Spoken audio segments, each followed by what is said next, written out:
So that's the fourth, according to me, the conveyable. Let me not use the word teachable now. Conveyable point of view is when you are training or coaching, your future leaders, what should you train and coach them on?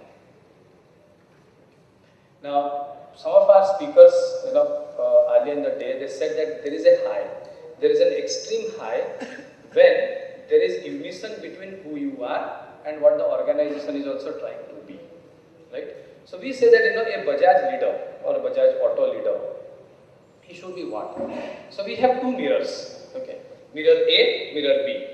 Mirror A is the attributes mirror, intrinsically what a Bajaj auto leader should be.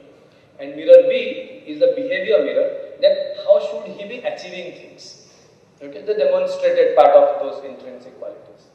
So in mirror A, when we look at intrinsic qualities, we said that there are so many competency models, okay, in the world.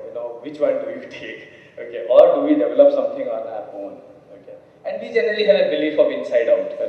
Those who are associated or have seen Rajiv or associated with Bajaj Auto, they will understand this.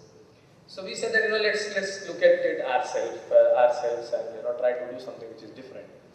Since we are looking at intrinsic models, intrinsic things, we said that let's go out of this world of competencies. We look at something which is not connected at all. So we looked at homeopathy. That also looks at man in a wholesome manner, right? Rather than giving you a medicine for your ailment, they give you medicine, a constitutional medicine, a holistic one. And there is a philosopher, called Dr. Kent. He is a homeopathic philosopher, 100 years old. So there we came across this model. We said that there are three layers of man. At the deep within, which is the most important, that layer is the will and understanding layer. Will and understanding. And on the outer, the bones, body, limbs, etc., is a material body. And connecting the two is a vital force. It's our immune system, right? So there is a will and understanding deep inside, there is material body on the outside, and there is immune system which connects the two. We said that let's translate this into competency language. So we said will is will, because it's a positive motive, that propels everything else. A very strong sense of conviction, a very strong sense of commitment, and unflinching integrity in all situations. This is what will means for us. Understanding, again we wrote understanding. And when we said understanding, let's define understanding. We said that understanding has to have three dimensions. When you're talking of a leader: deeply, widely, and thoroughly. Then when your understanding is complete. When you understand something deeply, widely, and thoroughly. Why deeply? Because that's where intellect comes out. You are able to solve problems, you are able to deep dive, you are able to go from the what to the why and the how. So deeply. Why widely? Because as a leader, you are not a functional leader. It's cross-functionality which is very important. It is not just solving a problem in a system, but also understanding the linkages with various subsystems and other systems and other parts.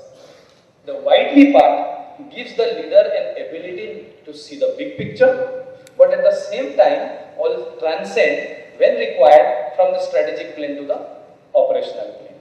So widely. And we felt that since it's all about execution, it is not enough to just know, but to be able to do. You should be able to do. So that's a thoroughly. So intellect, laterality, and meticulousness. This completes our picture of understanding. And the third element, as I said, the immune system. We call it energy.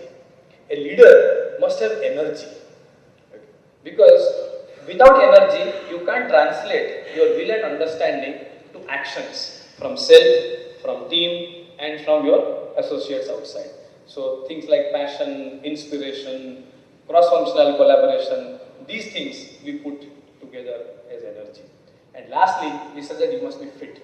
So that's where the fourth element of capability, the material body, came in. That you should have the capacity, mental, physical, emotional capacity, a very high amount of agility, as we have seen change management discussion today, a very high amount of agility and a very high amount of tenacity.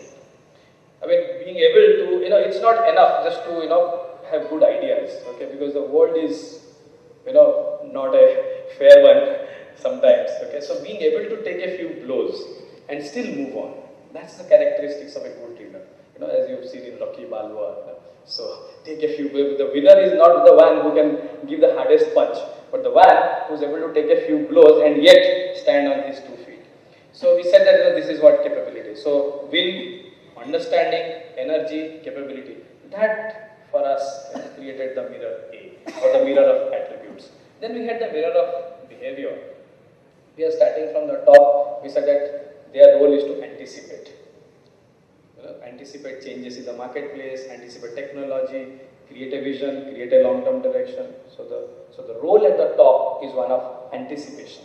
So the behavior expected when you are an L0 manager is that you are created anticipation. So if an L1 is identified to be having future L0 potential, he is trained on what? Anticipation. He is coached on what? Anticipation.